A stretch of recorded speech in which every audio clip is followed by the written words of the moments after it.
event. It's, I believe, the last iteration of this particular iteration of the event. So thank you, everyone, for all their work they put into it, and you guys for taking... And thanks to you guys for getting out of your houses for something. Did you guys see today that Stephen Harper banner that was flying around behind that thing in the sky? You doing the thing or the content?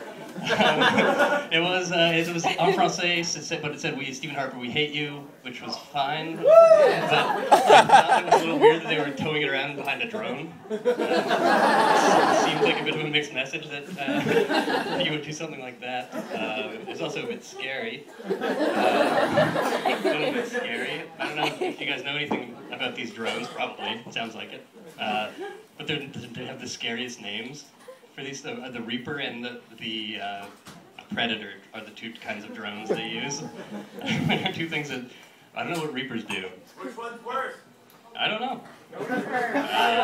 The Predator sounds like more murderous, but a Reaper could be equally murderous. I'm not sure, I think one's smaller anyway. We'll move on from the name discussion because I don't know how they did it.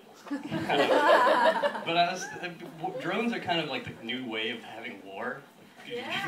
We just send robots into the sky over to the Middle East and just like bomb kind of randomly. And like World War I, it was just down in the trenches and in like where levels where gas would do things bad to you.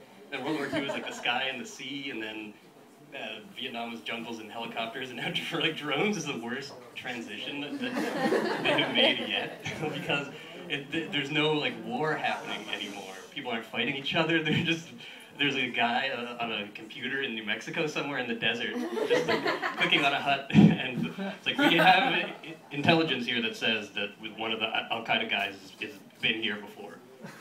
So then they just decide that they're going to bomb it, and and now. What kind of, like a Purple Heart for pressing enter, right?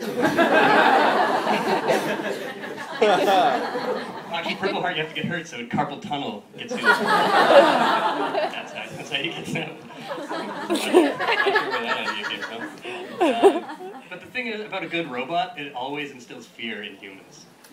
Any good robot should scare you, because it's doing a scary job. Like it's so good at its job that it's scary. And there's this, I don't know if you guys heard this story, in Japan they built this robot, started programming it to feel emotion, and the robot fell in love with its female programmer, and ended up trapping her in the lab, and they had to like bring in a guy, and like manually shut down the robot to prevent it, because it was not letting her leave the room. And that's, combine that with drone technology. Think about that. But I'm going to join the army as a janitor, just so every day I can give the salute and say, Janitor Hovi reporting for duty.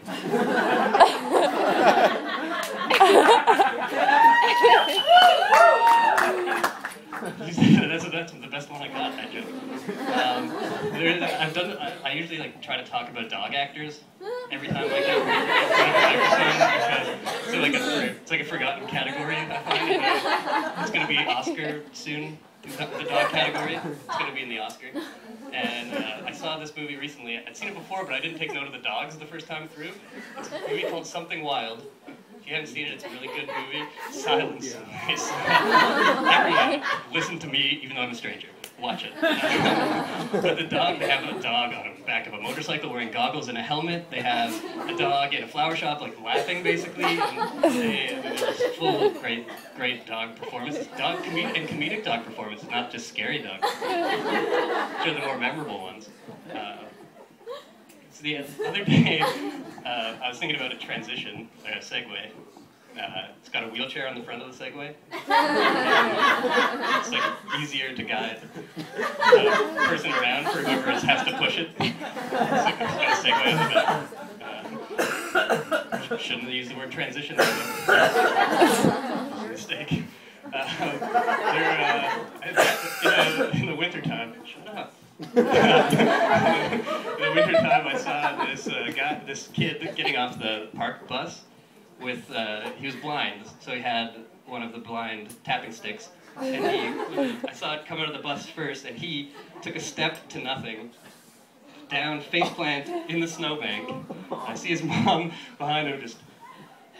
Like,